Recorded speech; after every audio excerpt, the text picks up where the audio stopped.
divine mind. Open my heart with the whispers of truth, to live a conscious life, to live a conscious life on the growing edge. On the growing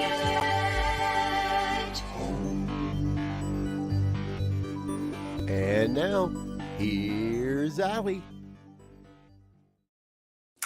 Hello and welcome back to Growing Edge Live. I'm Allie Benjamin, and it is my great joy and pleasure to be hosting this show today.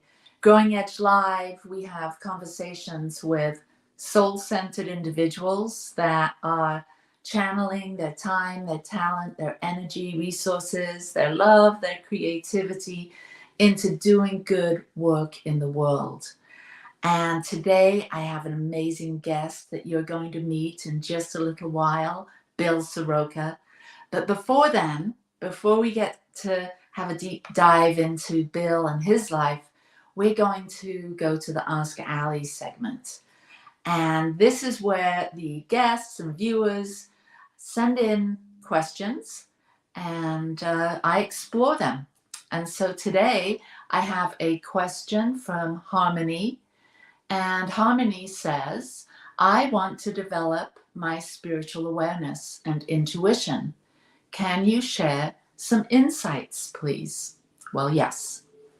So it's so important, I feel, to be able to have sort of this connection with the universe, with spirit, with divine intelligence, to have this ongoing, constant, steady friendship, relationship that comes with a conversation, kind of like Neil Donald Walsh talks about in Conversations with God and all of his other books that he's written about having this close relationship or conversation with the divine.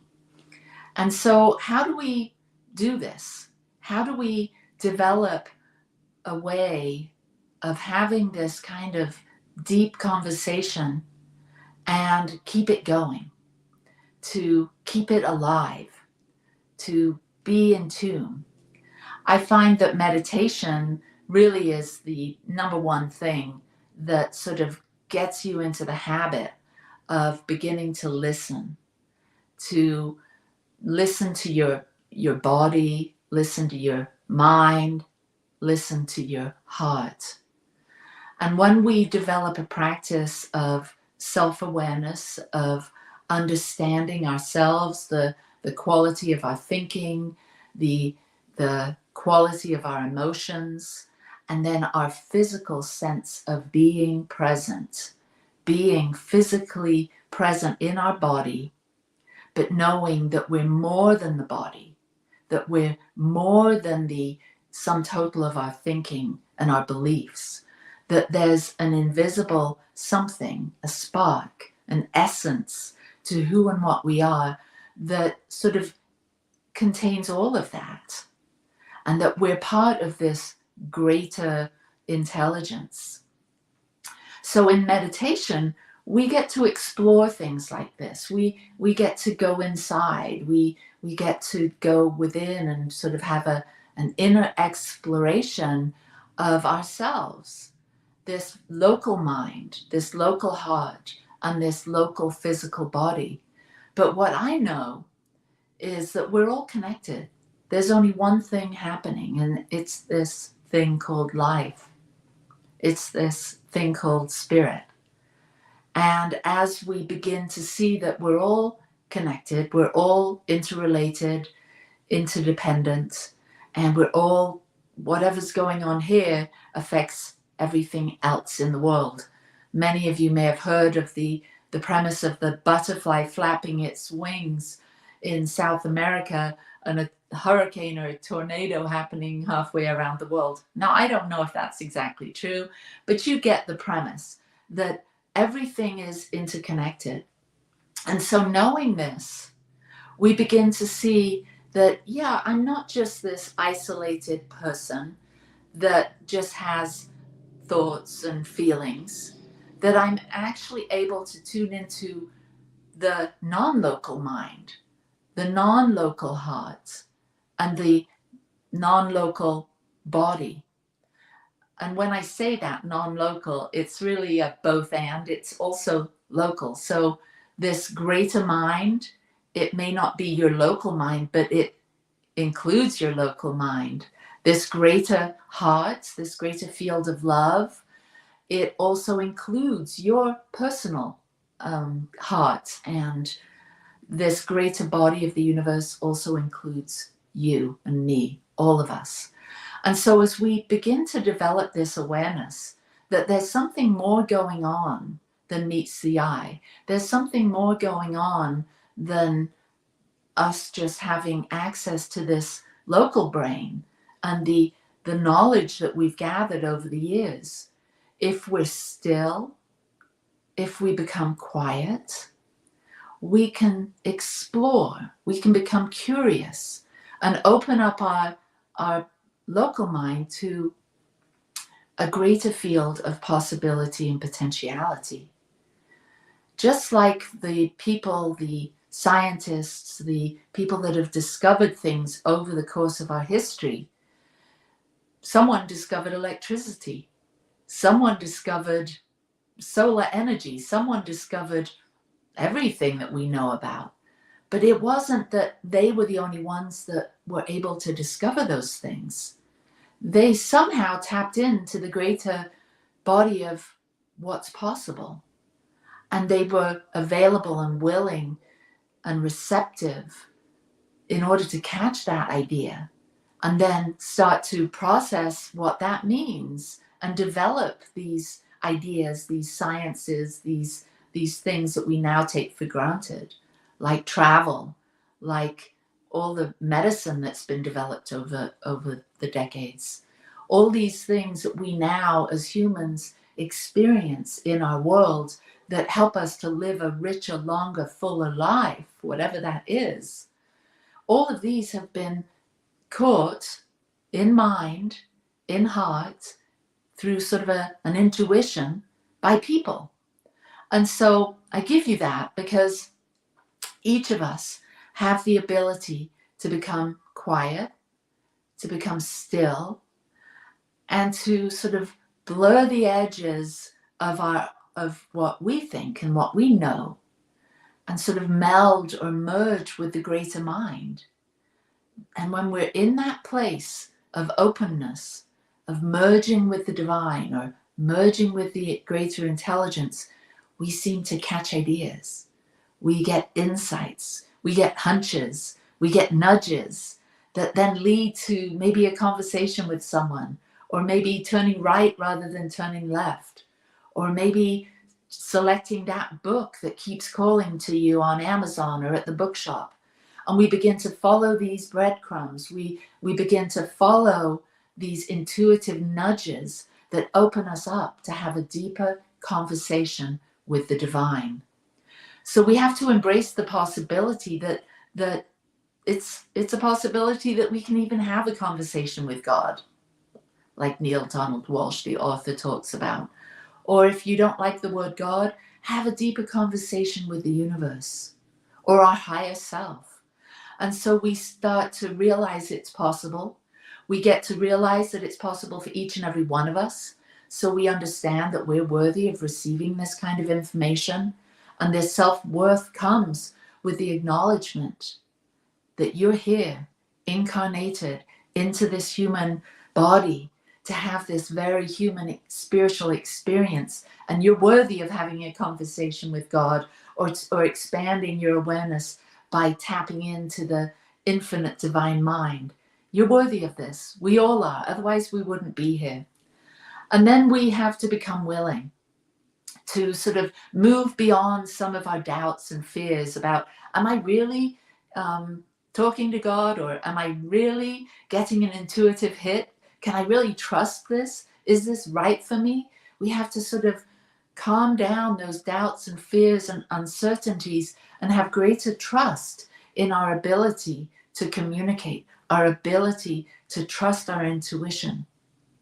And so then we become more aware of the world around us because we see signs out there in the world. I know for me, I'm very tuned in to when I see a hawk. For me, when I see a hawk flying, it's a sign that my son is close. For many of you, you may know that my son passed away almost 6 years ago now, but I still feel him close. And that hawk, whenever it shows up, and it does a lot, gives me a little pep. It gives me a sense that I'm not alone in the universe, that my angels and guides and guardians are with me. And so we watch for signs. And I'm not talking about those kinds of signs necessarily, but we listen. When a friend makes a suggestion, we listen, we become curious. When we read a paragraph in a book that maybe takes us down in a new direction, we listen. This is the way the universe communicates with us. The divine intelligence speaks to us in our everyday lives. We have to be centered and still and aware and alert to the subtleness of how the universe is communicating with us. So Harmony, you ask about how do you trust, how do you develop your spiritual awareness and intuition? You pay attention. Meditation is becoming familiar with things. So you contemplate, you become more mindful, you practice mindfulness as you're out and about, walking in nature, or just when you're by yourself, or when you're full of thoughts in your mind, you become aware of them and you become more discerning. Is this an empowering thought or idea? Is this a good thing that I'm pondering? Or maybe do I need to release this and go for something more empowering? We begin to become more aware, more alert, more discerning, more available to that constant stream of insight, information, and guidance. So Harmony, thanks for this question.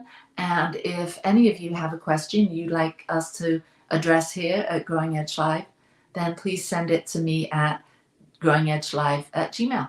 So thank you. All right, so now we are moving on to Bill. And Bill is my friend. We met a year ago or so, and I've come to love this beautiful soul and his mother. His mother and I are good friends too.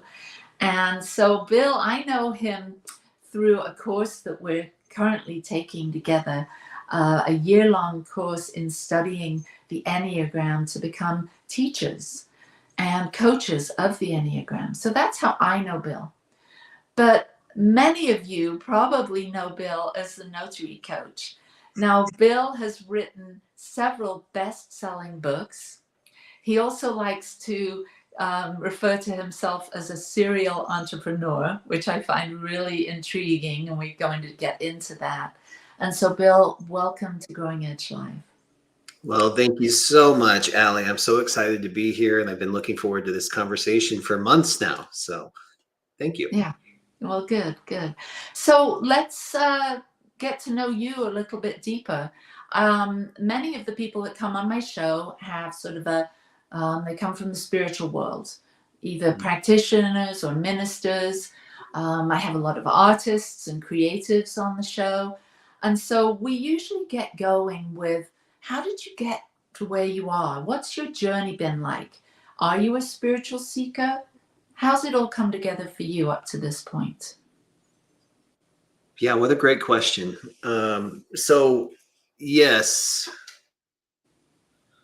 I would say that the journey has been a spiritual one and continues to be that. And I know you and I have talked a little bit about this before, but I think it's all a spiritual journey. So it's not a traditional one. It's not definitely not a religious one, but definitely a spiritual one. And I loved some of what you said in the Ask Allie section, because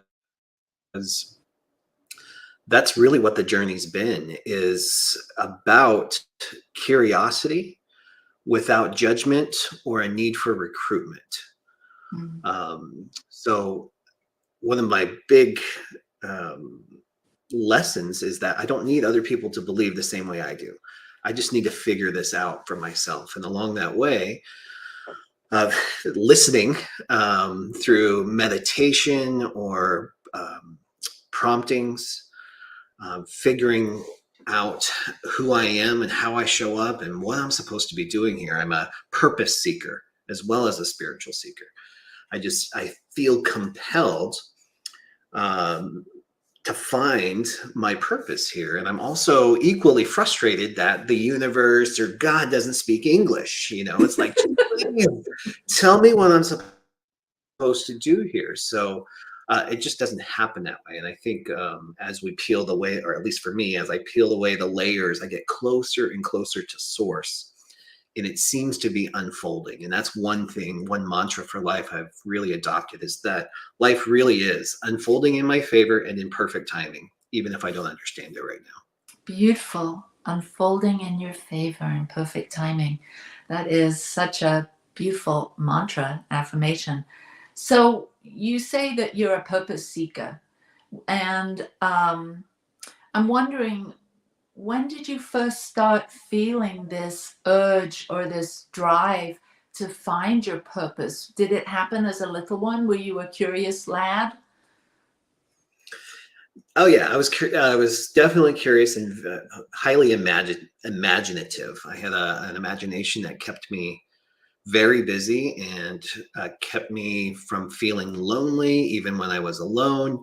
I really value those moments. And I think I was compelled to this sense of purpose, but I didn't know what it was supposed to look like. So younger, all the way probably up through high school, I thought purpose was attached to outside labels and material possessions, those types of things. I kept having these visions of being like leader of a country. I'd write these long speeches and practice them in my room, and I was saving the world, right?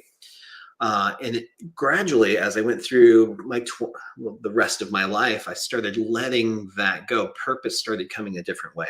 In the early 2000s, part of my seeking and my go-to is, if I have a question about the way the world works, I buy a book or 10 books and I read them and try to figure it out. I love different perspectives that help guide me. And I'll take a little bit of this and a little bit of that, and I'll start to formulate my own outlook on how this is supposed to work and experiment a little. Because I think any theory or idea can be put into practice. Does it work for you? And some of these do not work for me, but some of them did work for me.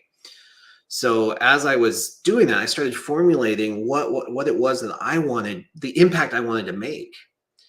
Not waiting for somebody to tell me what impact to make, if that makes any sense. So I thought, well, if I was on my deathbed, what would be the memory that I hope others have for me? And that's where I built this kind of guiding principle for my life, that I'm a beacon of love and light that inspires people up off the couch of life to live the life of their dreams.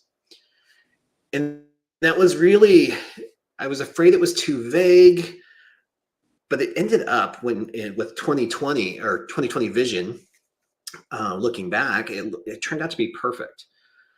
Just having that mission, having something to hold myself up against, right? This is the behaviors. What would I have to become to make that a possibility? It didn't always work. It's been a long, hard road, but I had something to anchor me. And that's how like my current business started to evolve that way. I never would have expected that in order for me the vehicle for me to be a beacon of love and light, to inspire people up off the couch of life, was to be a mobile notary and loan signing agent and trust delivery agent. Never saw that coming. But having that vision there helped make this unfold perfectly. Yeah, it's amazing how, we don't realize that the things that we do, may not sound spiritual. Like notary doesn't necessarily sound like a spiritual vocation or path or career, but I would imagine that, my mind keeps going to my husband, he was a notary for a period of time, and he worked with a lot of people in, annuities and living trusts and such. And so, he's a very spiritually based person. And through that, through his journey of what we call regular business, in the insurance industry, he also had that light that he brought into people's lives. It may be sort of disguised as signing and being a notary or whatever that your job might be, if you're not in a overtly spiritual vocation. Like you said, everything is spiritual. Well, And go ahead. Sorry, yeah, I cut you off, but yes, I was just going to say absolutely. And I think, as a notary, you can really tie it in there because we get to help people on their best days. Of course, they're buying a house, transferring a car, whatever it might be. But we also help them on their worst days. In the hospital, on their deathbed. I've had a couple of deathbed notarizations, helping families cope with all that. And I think it's a little easier to tie that into a spiritual impact. But I think no matter what role or position you have in life, you can be that beacon of light to somebody. Whether you're bagging groceries, you're encountering people every single day that are having great days and terrible days. And I think you have a chance to make a positive impact on them. It doesn't require that you have a medical degree. It doesn't matter that you don't have to be a minister. You don't have to be a counselor or a philosopher or a psychologist to make a positive impact in people's lives. So that's really well said. So, this deep calling or purpose to become a light and to share your light with the world, that must come from you witnessing or seeing people early on in your childhood as being that. So I'm wondering, who had the biggest impact on you? Do you have some jumping into the front of mind memories of who was a light in your life when you were a little one? Yeah, I think I have to preface this a little bit too, because by nature, as I know it, I'm an optimist too. So I tend to see the silver lining in situation, opportunities, and people. So I think I had quite a few of this, but I was also really blessed with a mom who shares that level of optimism. And both my mom and my dad were very spiritually open-minded.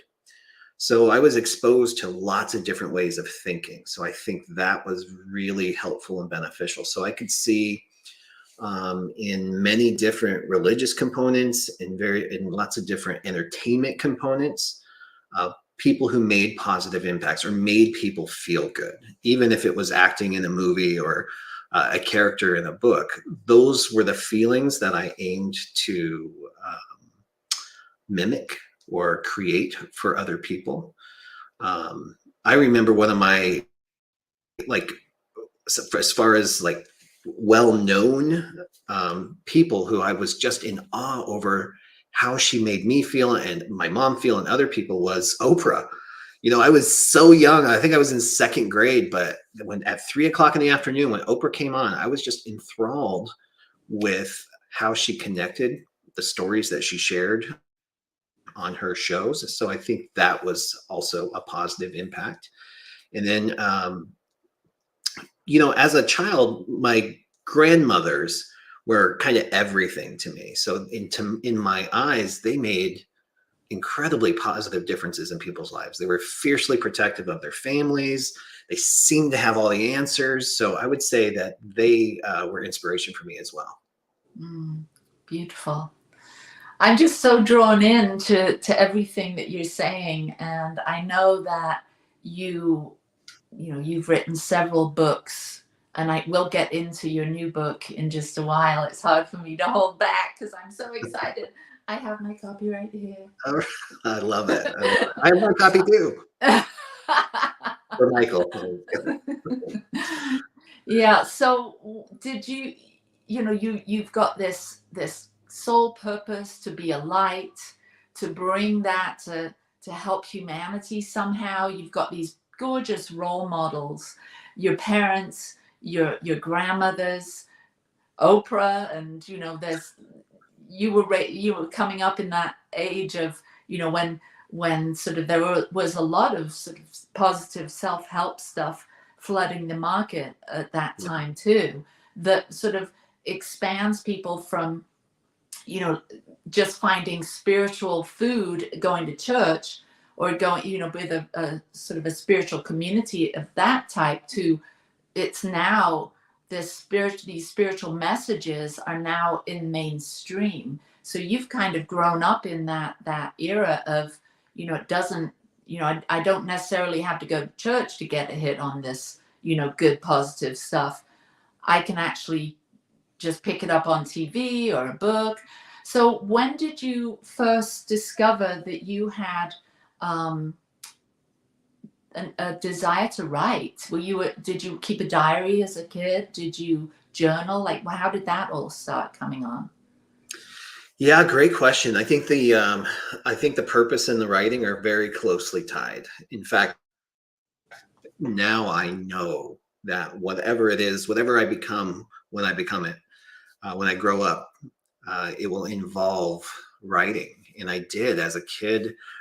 I still have my unfinished journals. I'm a king of unfinished journals. I think I love the journal more than the actual writing in them sometimes. So I have dozens and dozens and dozens and dozens of them. And some of those from being a kid, just documenting my life. And then as I got older, documenting the pain that I was going through, just trying to figure out who I was supposed to be, all the dark feelings that happened through puberty and well into my 20s. So it's always been in the background of my life, but I had those messages too, from even people I loved and respected, that authors don't make money.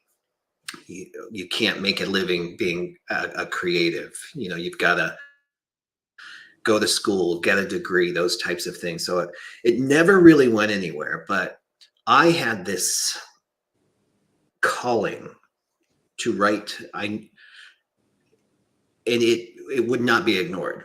So I was going to write a book, and my very first book happened to be about the notary business, but it was coming out whether I wanted it to or not. And this is why I love the Victor Hugo quote, that there's nothing more powerful than an idea whose time has come. And that idea's time had come, and it had to come out.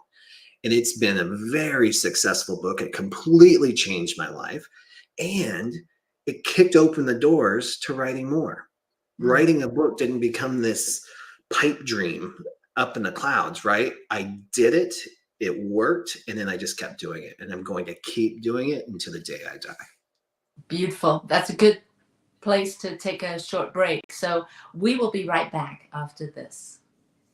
Please help us say thank you to our organizational sponsors, including the Hefferland Foundation, Affiliated New Thought Network, International New Thought Alliance, Science of Mind Archives and Library Foundation, Center for Spiritual Living Denver, Center for Spiritual Living Midtown, New Thought Philadelphia, Planned Happiness Institute, Summit Center for Spiritual Living, One Heart Retreats, Center for Spiritual Living on the Lake, Unity Kitchener, Unity Spiritual Center Ottawa, Om Center for Spiritual Living, thesatyacenter, Begin Within Ministries, Center for Spiritual Living North Jersey, Unity of Savannah, and the Center for Spiritual Living Seattle,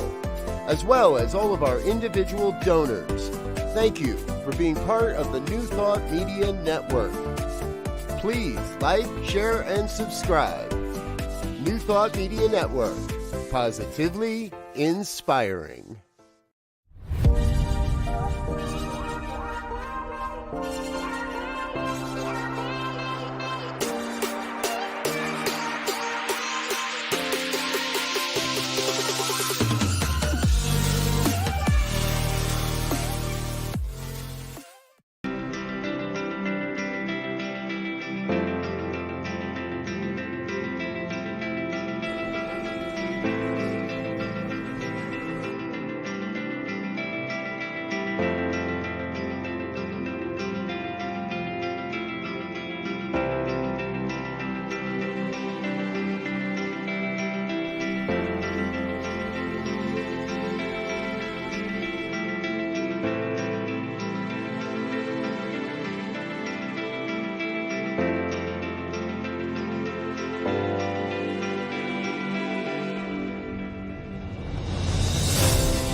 find. Open my heart with the whispers of truth to live a conscious life, to live a conscious life on the growing edge. On the growing edge.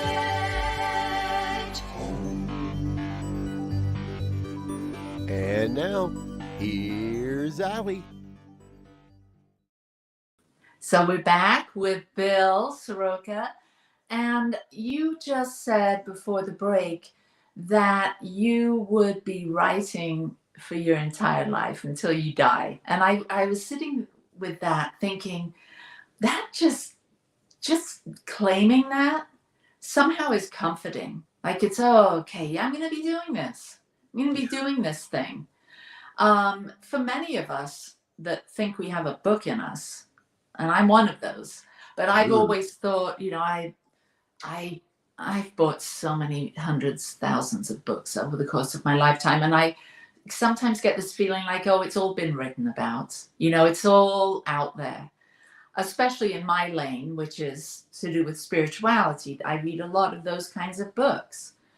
And so whether you're, you know, writing about forestry or flowers or accounting or, you know, whatever it might be, people have this thing called a writer's block. Like they have questions like you've just been hearing me talk about, like, oh yeah, it's already been written, or yeah, I don't really know how to get going. Or so how is that, has that touched you, these writer's blocks, or how do you cope with that from someone that's been super successful in writing books? One would look up from this perspective and go, oh, it's easy for him. So, you know, how do you cope with your creative flow in writing?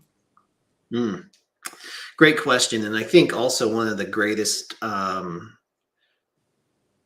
I think I love that you called it a block, because I've never thought of it that way, but it's one of the blocks that pop up. You know, I call it my angry little inner voice. But one of the big ones for me was, who am I to write this book? Who would read this? Especially about notary work, right? And I think we all have that inside of us. And so there's a couple different ways, and I'll go back a little ways to the first one, because my first book took me 3 years to write it. Not because it's a 1,200 page manifesto about notary work, right? It's because all of those things got in the way. I call them the big buts. I really want to write a book, but I don't have time. I really want to write a book, but I've got to go to work. I really want to write a book, but I've got to cook dinner. I've got to do laundry. I had all of these excuses, and I let them get in the way so much that a book that could have been done in 3 months took 3 years. But to help me get through it, because a lot of that is the inner insecurity, like, who's going to read this book? I'm going to go through all this work, and then they're going to laugh at me. They're all going to laugh at you, you know, that kind of thing, you know? So what I did is, knowing that everything that happens up here is going to impact my output, I got a wooden plaque of Teddy Roosevelt's Man in the Arena quote, and I hung that in my shower. And every single morning, I read that out loud with,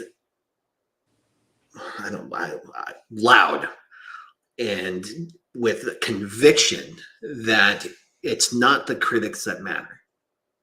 And I had to do that every single morning in the shower to help boost that confidence and get over, who am I to write this book?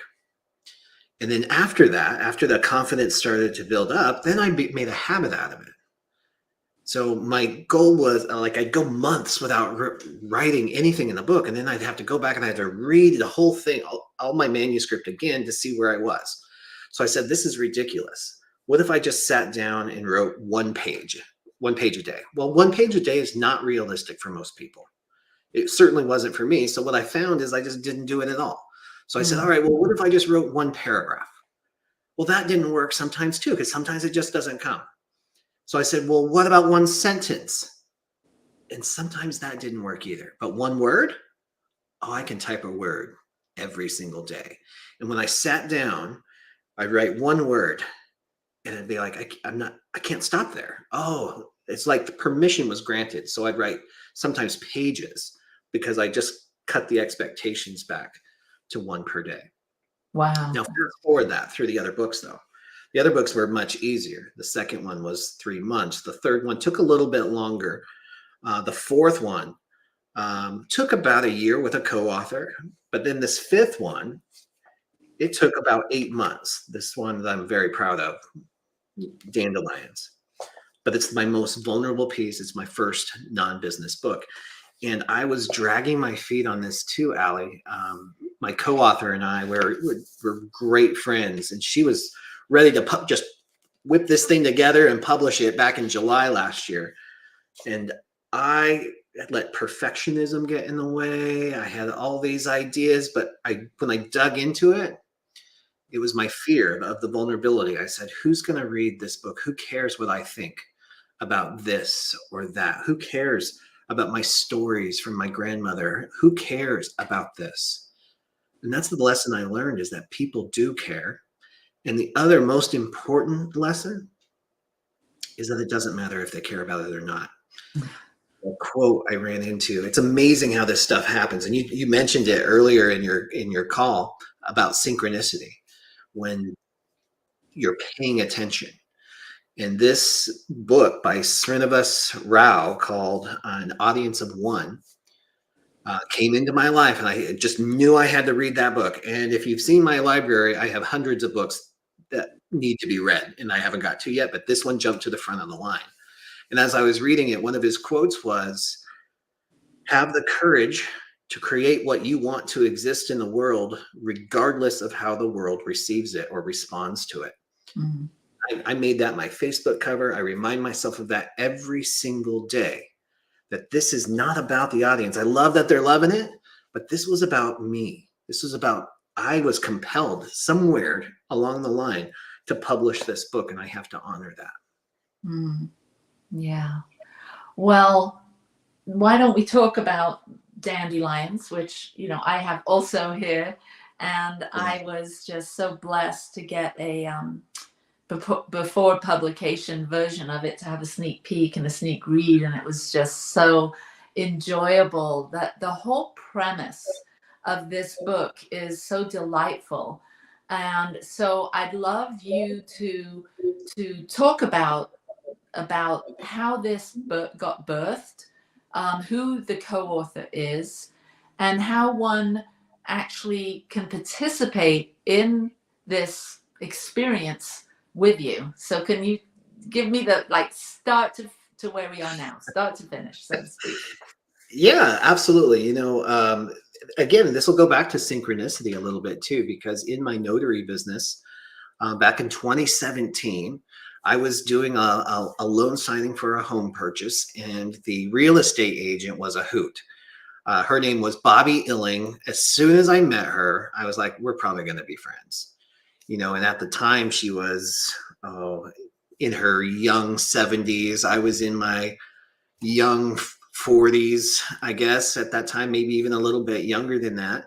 And we just hit it off. She immediately liked me too, invited me to tea at her house, which turned into wine at her house. And she was already a published author, so I was in awe. I had not yet published my book. And we just talked about writing. And then in 2019, I published my very first book. And that was an emotional experience in itself. There's this, I don't know if you've ever heard of this, Allie, but there's creative grief.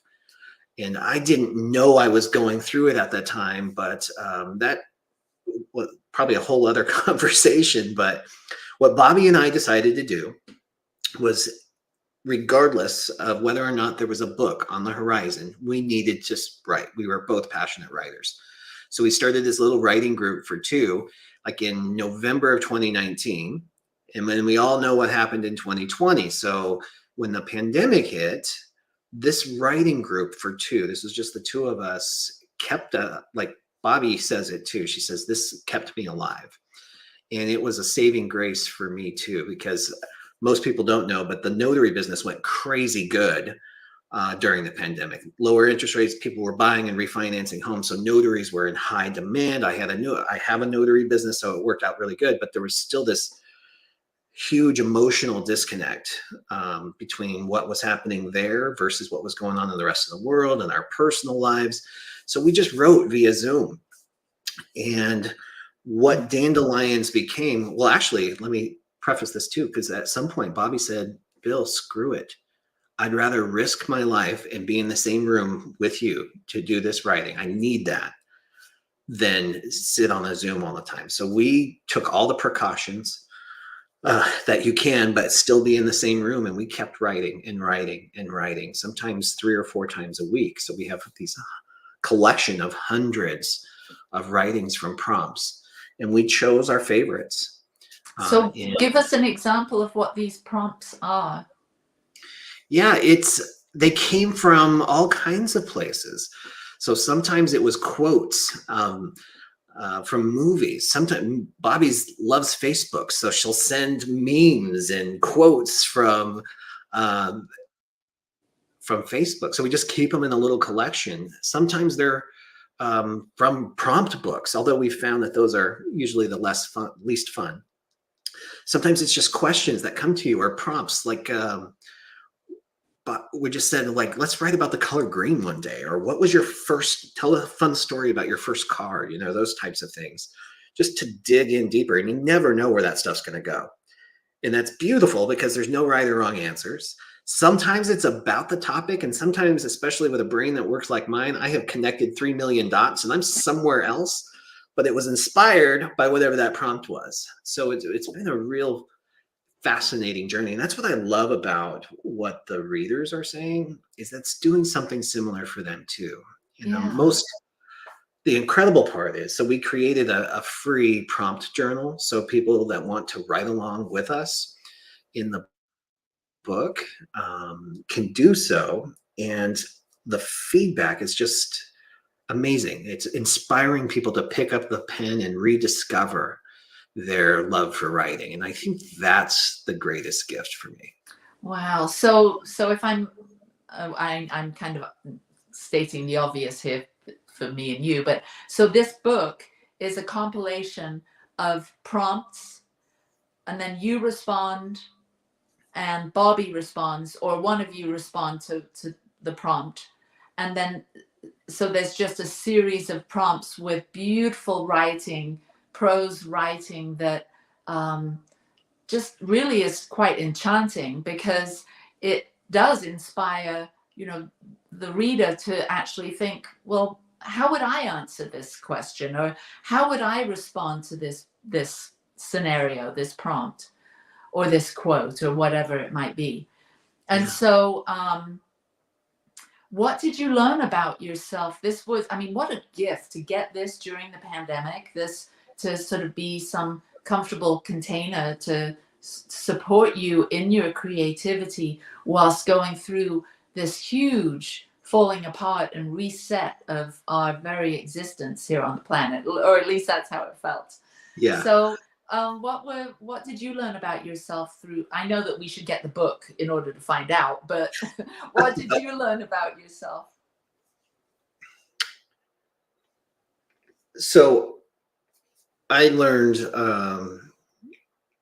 a lot. And I think, so one of let's talk about the Enneagram. Let's tie the Enneagram into this, because one of I lead with the number 7, which is the enthusiast. It's usually light, it's fun, it's shallow, right? We tend to avoid the dark, painful, ugly emotions, feelings, and those types of things.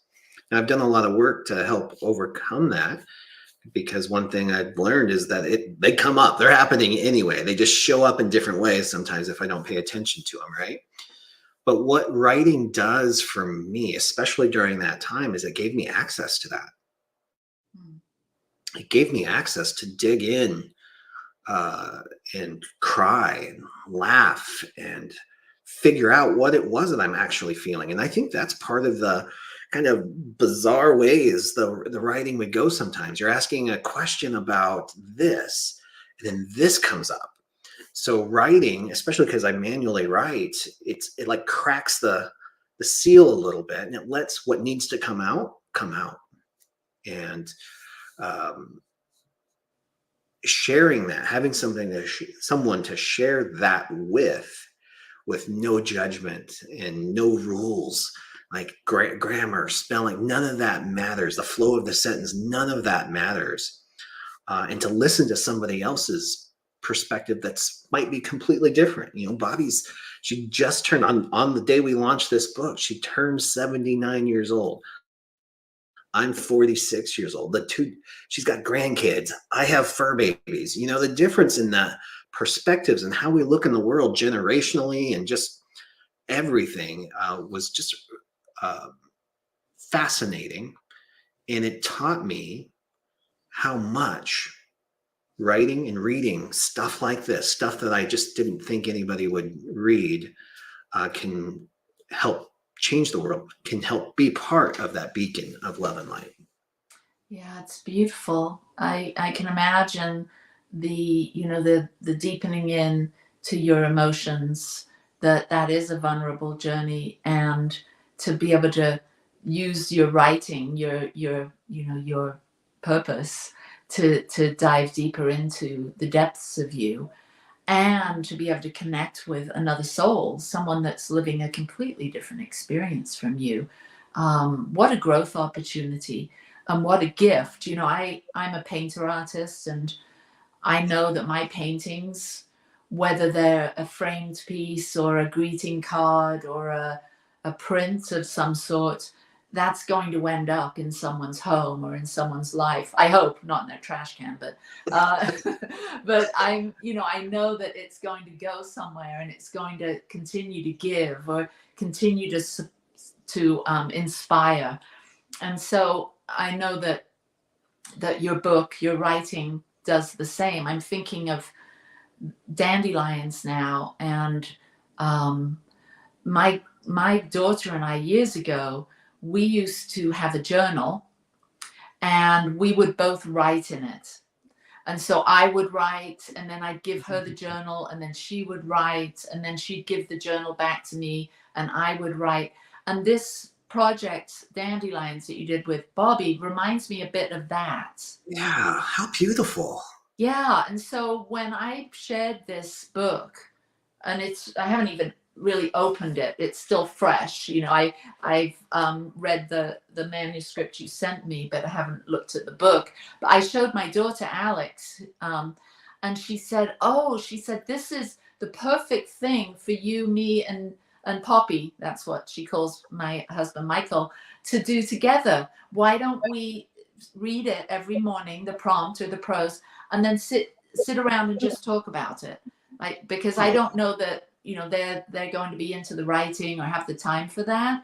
Mm-hmm. But I know I will, and I will definitely do it. But I can imagine this being a tool for us to really have conversations with each other. That, you know, that might be another way of people get to use this book. Absolutely. I love that. And that's the beautiful thing. There's no rules. You know, in the intro part of the book, we talk about that specifically. You know, so many people, especially the ones, right, in the Enneagram, they get stuck on the rules that they have to do things a certain way. You have to write exactly how Bobby or I wrote, and it's not that at all. In fact, Bobby and I are two of the laziest writers I've ever encountered. We write differently. This is not Hemingway-esque material, right? This is free-flowing thoughts from two different brains. So there is no pressure. And if I tell people, and I have a question for you too, Ali, because I know painters get this a lot too, but writers are people who want to write, but one of the blocks that come up is, what if it's not good enough? You know, or what if it's not like yours, or whatever those things come up. I tell them to pretend that nobody else is going to ever read it. They probably won't. Even when you publish a book, most people in the world are not going to read your book. So even if you just keep that journal tight and you're the only one that reads that, there's a gift and a power in just the writing part. even if nobody else sees it, even without publishing it. How do you recommend um, artists or painters who have always wanted to paint that get intimidated by it? How do you help them overcome that? Well, I've done lots of what I call art and soul play shops, and these workshops are for people that are interested in painting and spirituality. And so a lot of them come to one of these or inquire and say, well, I don't know how to paint. I've never painted, and I say, just come, just do it. Just be a part of the experience. Step into doing something new. And once these newbies get there at the table and they start, there's definitely is a learning curve to painting, as there is to all creative endeavors. But the thing is, you've got your own masterpiece within you. You've got your own way of bringing the invisible into time and space. And so whether it's doodling, whether it's just experimenting with colors, it doesn't have to be a landscape. I remember when I first got invited to be a part of a big exhibit. And in our area, there's a lot of landscape artists, a lot of really, traditionally taught artists that are just painting just stunning things. And I don't do that. My paintings are my inner landscape. They're my feelings. I'm an Enneagram 4. I go deep. I have access to a big imaginary world.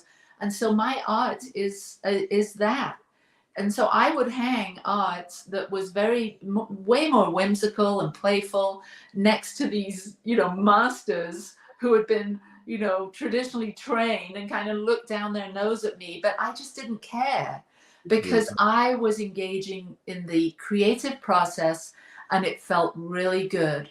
And my niche audience may be, spiritual women over the age of 50. I don't know, but I don't care because I know that my art is always going to show up in the right hands. I love that. And you just said the creative process. And I think that's the key to everything that sometimes a beginner may not fully appreciate yet. But even when I sit down and paint, I'm a terrible painter. But whether it's writing or painting or creating a piece of glass art, I'm kind of doing all these different things that utilize the creative process because that's where the magic is. It's not in the final product all the time. That's nice sometimes. Sometimes it's terrible, but it's the process. It's the becoming. It opens channels inside your mind and your spirit that you never would have expected. So if you happen to be a painter, or maybe you're a business person, I consider my business my masterpiece, right? But when you utilize other means of creativity, it opens channels to creative channels, so other things can be possible too. I get great business ideas after a writing session or after a painting session or the glass sessions. There's something magical in the creative process without total reliance or judgment on the final product. Exactly. It really is the journey rather than the destination. And it is that feeling that you get when you're in the zone. When you're in the zone of being in the creative process and you're just allowing that to carry you. I mean, we all know that when we're in that zone, time kind of takes on a different quality. It can either speed up or slow down, but it's like it takes you into sort of outside of your personality structure into this kind of greater expansive self. And I think that's where the magic is. And so I think if you have a hobby or something you love to do, whether it be write or arrange flowers or paint or crunch numbers or whatever it might be, I think that is a way of really soothing the soul and having us sort of step out of this world that we've all been grown up in that says you got to be this way, you got to fit in this box, you've got to and that's not who we really are. We're not spirit souls that are, you know, designed for a box. But Right. yet our society says, go to this school, study this, do this. Successful people do this. Successful people don't do that. You know, all these rules. Yeah. And so to find a way of, you know, you said also, you know, what else does the creative process give you? I think it's, for me, it's connecting with other people. Yeah. It's connecting with others in a very genuine way, just like your book. You know, through that, you'll be connecting with countless other people. Absolutely. I love the connection piece. And as you were sharing that, one of the other things for me that it does is it cultivates joy.